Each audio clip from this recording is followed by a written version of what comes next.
Light weight బంగారు diamond ఆభరణాలు, వందల రకాల డిజైన్స్ ఏవైనా ధర మాత్రం ఒక్కటే.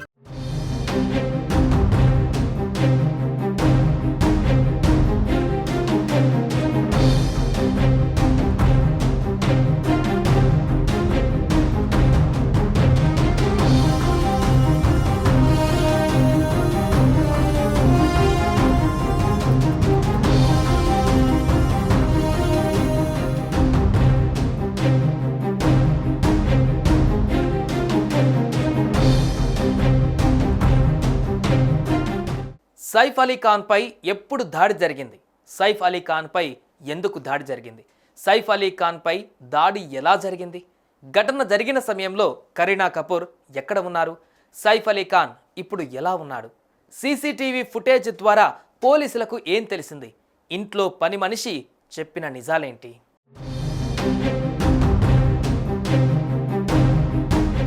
బాలీవుడ్ నటుడు సైఫ్ అలీ ఖాన్ పైన దాడి ఘటన కలకలం రేపుతోంది. సైఫ్ ముంబై బాంద్రాలోని తన నివాసంలో ఉండగా ఓ దుండగుడు అతడిపై కత్తితో దాడి చేశాడు. ప్రస్తుతం ఆయనని లీలావతి ఆసుపత్రికి తరలించి చికిత్స అందిస్తున్నారు. ఇప్పటికే 2 శస్త్రచికిత్సలు పూర్తయ్యాయి.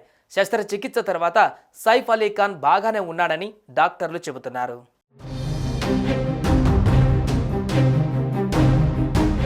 దొంగతనం చేయాలనే ఉద్దేశంతోనే దుండగులు భవనం ఫైర్ ఎస్కేప్ మెట్లపై నుంచి ఇంట్లోకి చొరబడినట్లుగా ప్రాథమిక దర్యాప్తులో తేలిందని పోలీసులు తెలిపారు.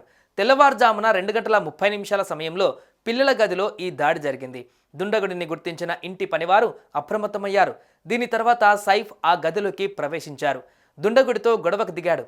ఈ గొడవలోనే అతడిపై 6 సార్లు కత్తితో దాడి చేశాడు.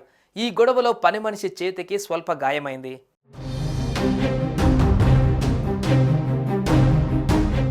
సైఫ్ వెన్నుముక నుంచి 2.5 అంగుళాల పొడవైన కత్తి ముక్కలను తొలగించి మెడపై గాయానికి ప్లాస్టిక్ సర్జరీ చేసి ఐసీయూకి షిఫ్ట్ చేశారు. అయితే ఈ దాడి గురించి సైఫ్ అలీ ఖాన్ ఇంటి పని మనిషి సంచలన నిజాలు చెప్పినట్టుగా తెలుస్తోంది. దాడి జరుగుతున్నప్పుడు కరీనా, పిల్లలు అక్కడే ఉన్నారని, దుండగుడు పొడుస్తుంటే కేకలు వేస్తూ సైఫ్ తన రూమ్లోకి పరిగెత్తాడని, నిందితుడికి సైఫ్కు జరిగిన తోపులాటలో తనకు కూడా గాయాలయ్యాయని చెప్పినట్లుగా సమాచారం. అలాగే సైఫ్ను పొడిచి నిందితుడు అక్కడి నుంచి వెంటనే పారిపోయాడని తెలిపారు. కాగా సైఫ్ పైన దాడి ఘటనలో ఇంట్లో పనిచేస్తున్న 4గురిని పోలీసులు అదుపులోకి తీసుకుని విచారించారు. ఈ విచారణలో సైఫ్ పైన దాడి చేసిన 2 నిందితులను గుర్తించారు. ఇక పక్క ఇంటి సీసీ ఫుటేజ్లో నిందితులు దొరికినట్లు తెలుస్తోంది. నిందితుల ఫింగర్ ప్రింట్స్ సేకరించిన పోలీసులు వాళ్ళ కోసం గాలింపు చర్యలు చేపట్టినట్లు సమాచారం. ప్రస్తుతం దుండగుడిని గుర్తించేందుకు పోలీసులు 10 టీంలను ఏర్పాటు చేశారు.